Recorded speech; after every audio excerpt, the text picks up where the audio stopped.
महेश्वर शिव गुरु के चरण में प्रणाम करतानी, हमार प्रणाम स्वीकार हो। मैया भवानी के चरण में प्रणाम करतानी, हमार प्रणाम स्वीकार हो। राधा कृष्ण जी के चरण में प्रणाम करतानी, हमार प्रणाम स्वीकार हो। YouTube के माध्यम से देख रहल सभी गुरु भाई सभी गुरु बहना रवनी सभी के चरण में प्रणाम करतानी, हमार प्रणाम स्वीकार हो। तो देखी दीदी शिव चर्चा के बड़ा ही सुंदर दरबार लागल बा। तो एक जनी शिष्या अपन पति देव से कहताड़ी कि ये सैया जी हमरो के घोषणा करवा दी, हमरो के कंगन पहना दी, चर्चा करे के बड़ा मन करता। सबके घरे चर्चा होखेला लेकिन हम अपना घरे कबो ना होखेला। बड़ा ललसा बा मन में कि हमरो घरे चर्चा होई, गुरु बहना लोग आइतन, भजन गवाई आंगन में बड़ा नीमन लागी। ए सैया जी हमार श्रद्धा पूरा दे। तो ये गीत के माध्यम से यही भाव बाउन कर कहताड़ी कैसे घोषणवा कराई दाए सैया, कंगनवा पहनाई दाए सैया, घोषणवा कराई दाए सैया, कंगनवा पहनाई दाए सैया।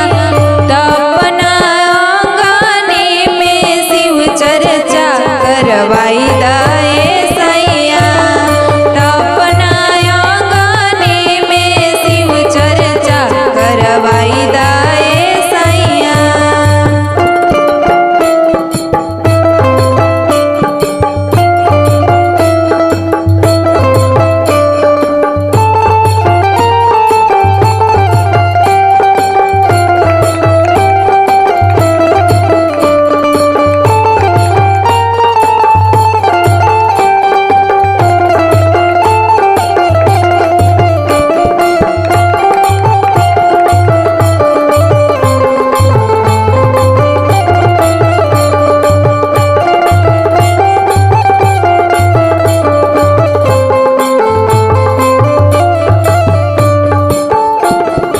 तीन सूतर के पालन करेला ए सैया हमहू सीखब हो।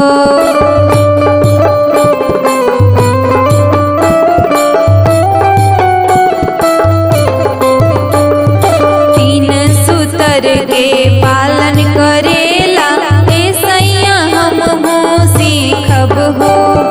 दुखवा कटेला चर्चा में आके ए सैया हमहू जुटब हो।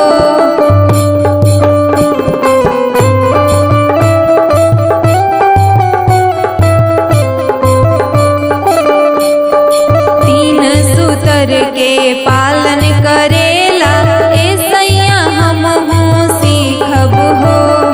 दुखवा कटेला चर्चा में आके ए सैया हमहू जुटब हो।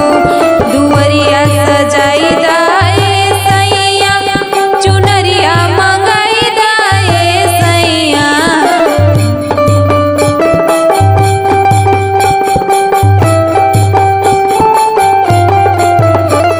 दुवरिया सजाई दाए सैया, चुनरिया मंगाई दाए सैया। तो अपने आंगने में शिव चर्चा करवाई दाए सैया।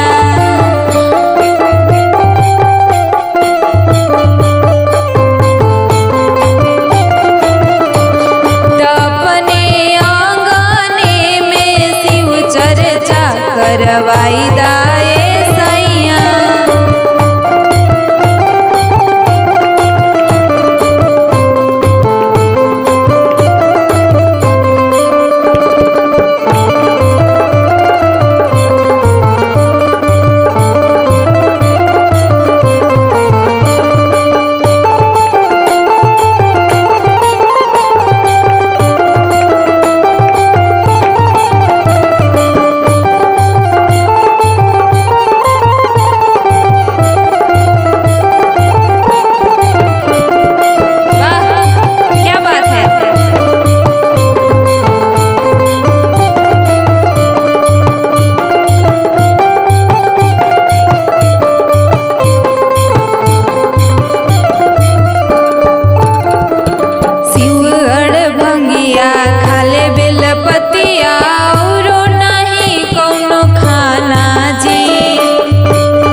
औरो नहीं कौनो खाना जी, जाजे नहीं लागी पैसा रुपैया पतिया मोरा माना जी।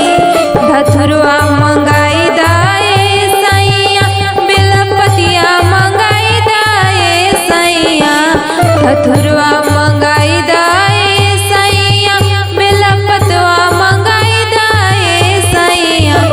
तपने आंगने में शिव चर्चा करवाई दाए सैया।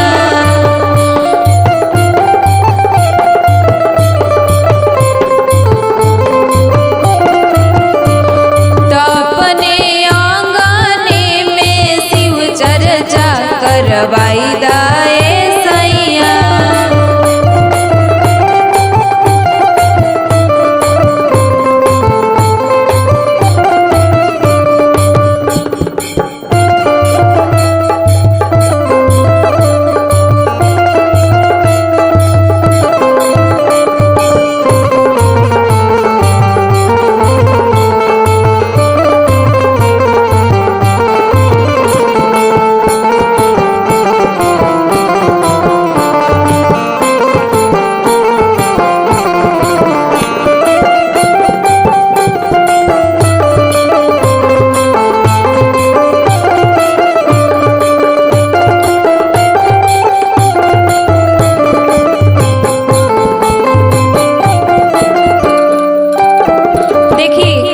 कहताड़ी आखिर में सब कह के थक गेली शिष्या मनावत मनावत थक गेली त आखिर में कहताड़ी बड़ा सुंदर भाव बा।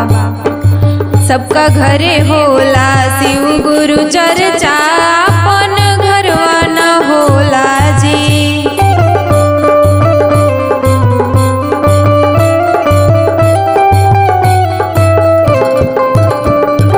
बहुत दयालु हमर शिव गुरु मगन रहेले बम भोला जी।